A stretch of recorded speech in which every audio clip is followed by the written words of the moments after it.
क्या हो अगर हमें पता चले कि जन्म और मृत्यु ये दोनों ही बस एक भ्रम है। अवधूत गीता एक ऐसा ही गहरा, एक ऐसा ही रेवोल्यूशनरी ग्रंथ है जो हमें आज़ादी का, फ्रीडम का असली मतलब सिखाता है। तो चलिए आज हम इसी ग्रंथ के रहस्यों में उतरते हैं।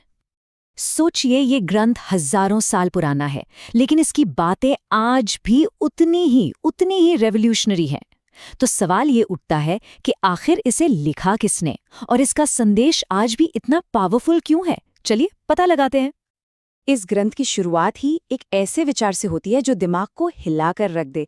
जरा सोचिए, न जन्म न मृत्यु, ये बात तो हमारे पूरे एग्जिस्टेंस पर, हमारी पूरी पहचान पर ही एक सवालिया निशान लगा देती है। अगर हम ये शरीर नहीं हैं, अगर हम ये कहानी नहीं है जो हम जीते हैं, तो फिर हम हैं कौन? हमारी असली पहचान क्या है? देखिए, इसका मैसेज बहुत सिंपल है, लेकिन ये हमारी हर एक मान्यता को, हर बिलीफ को चैलेंज करता है। और मजे की बात यह है कि ये सफर कुछ नया सीखने का है ही नहीं, बल्कि ये तो उसे भुलाने का है जो हम सोचते हैं कि हम जानते हैं। तो आखिर इस रेवोल्यूशनरी संदेश के पीछे कौन है? चलिए मिलते हैं इस सफर के हमारे गाइड, रहस्यमयी संत दत्तात्रेय से। ये जो तस्वीर हम देख रहे हैं, ये दत्तात्रेय का पारंपरिक चित्रण है और ये सिंबलिज्म से, प्रतीकों से भरी हुई है। आप देखिए उनके 3 सिर, ये सृष्टिकर्ता ब्रह्मा, पालक विष्णु और संहारक शिव, यानी पूरी त्रिमूर्ति को दर्शाते हैं। और उनके साथ जो ये 4 कुत्ते हैं, वो कोई साधारण कुत्ते नहीं, वो असल में 4 पवित्र वेदों के प्रतीक हैं। दत्तात्रेय एक अवधूत थे। अब अवधूत का मतलब है एक ऐसी मुक्त आत्मा जो समाज के हर बंधन, हर नियम कानून से ऊपर उठ चुकी है। उन्होंने सारे सांसारिक मोह त्याग दिए थे। वे बिना किसी भेदभाव के पूरे भारत में घूम घूम कर लोगों को सिखाते थे। और ये जो अवधूत गीता है ना, ये उन्हीं की सबसे गहरी, सबसे प्रोफाउंड टीचिंग्स का निचोड़ है। ठीक है, तो अब हम इस फिलॉसफी की गहराई में उतरते हैं। चलिए देखते हैं कि ये ग्रंथ हमारी इस दुनिया को, जिसे हम इतना असली समझते हैं, उसे किस नज़र से देखता है। यहाँ दत्तात्रेय एक बहुत पावरफुल एनालॉजी का इस्तेमाल करते हैं। वो कहते हैं कि ये दुनिया, ये ब्रह्मांड जो हमें इतना ठोस, इतना रियल लगता है, ये बस एक मृत तृष्णा की तरह है। जानते हैं ना, जैसे रेगिस्तान में दूर से पानी दिखता है पर होता नहीं है, बस एक भ्रम। और फिर वो सवाल करते हैं कि अगर सब कुछ एक भ्रम ही है तो मैं प्रणाम किसे करूं?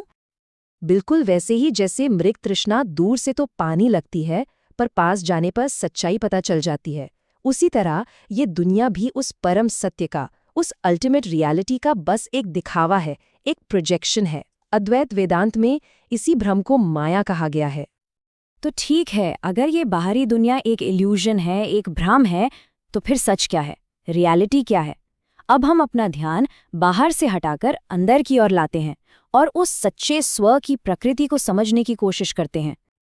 यही अवधूत गीता का सार है, उसका कोर मैसेज। ये कहता है कि हमारा असली स्व, हमारी कॉन्शियसनेस, वो उस एक फॉर्मलेस, ऑल परवेडिंग रियलिटी से अलग है ही नहीं, जिसे ब्रह्म कहते हैं। मतलब असल में हम वही हैं, कोई फर्क नहीं है। लेकिन यहाँ एक सवाल जरूर उठता है ना? हम सब तो खुद को एक अलग इंसान महसूस करते हैं, एक अलग शरीर, एक अलग मन, एक अलग पहचान। तो फिर ये कैसे हो सकता है कि हम सब उस एक ही अनंत चेतना का हिस्सा हैं? ये कॉन्ट्रडिक्शन कैसे सॉल्व होगा? इस सवाल का जवाब गीता एक बहुत ही खूबसूरत एनालॉजी से देती है। सोचिए, एक घड़ा है। घड़ा हमारा शरीर और मन है, और उसके अंदर जो आकाश है, जो स्पेस है, वो हमारी चेतना है। अब जब वो घड़ा टूट जाता है, तो क्या अंदर का आकाश कहीं चला जाता है? नहीं, वो तो हमेशा से ही बाहर के अनंत आकाश का हिस्सा था। बस घड़े की दीवारों ने एक अलगाव का, एक सेपरेशन का भ्रम पैदा कर दिया था। तो अब जब ये समझ आ जाता है तो इसके इम्प्लीकेशंस क्या हैं? चलिए देखते हैं कि इस नॉन ड्यूअल रियलिटी को रियलाइज करने के रेवोल्यूशनरी नतीजे क्या होते हैं, जहां सारे के सारे पारंपरिक नियम पिघल जाते हैं। ये श्लोक ये दिखाता है कि उस एब्सोल्यूट रियलिटी के पर्सपेक्टिव से समाज और धर्म के बनाए हुए सारे नियम, वेद, रीति रिवाज, पूजा पाठ, यहाँ तक कि जाति पाति, ये सब अर्थहीन हो जाते हैं। इनका कोई मतलब नहीं रह जाता। इन सब के पार सिर्फ एक ही सत्य बचता है। ये जो कंपैरिजन हम देख रहे हैं, ये ट्रेडिशनल सोच और अवधूत के रैडिकल पर्सपेक्टिव का फर्क बिल्कुल साफ कर देता है। देखिए, जहां ज्यादातर स्पिरिचुअल रास्ते बंधन से मुक्ति पाने की बात करते हैं, वहीं अवधूत कहते हैं कि आत्मा तो कभी बंधी हुई थी ही नहीं, मुक्ति पाने की जरूरत ही नहीं है, क्योंकि हम पहले से ही हमेशा से ही आजाद हैं। तो चलिए अब इस सफर को इसके अंजाम तक लाते हैं और अवधूत गीता के टीचिंग्स का जो फाइनल टेक अवे है उसे समझते हैं। और आखिर में गीता हमें एक कदम और आगे ले जाती है। वो कहती है कि जो परम सत्य है, जो अल्टीमेट ट्रूथ है, वो इतना विशाल है कि उसे द्वैत यानी डुअलिटी या अद्वैत यानी नॉन डुअलिटी इन शब्दों में भी नहीं बांधा जा सकता।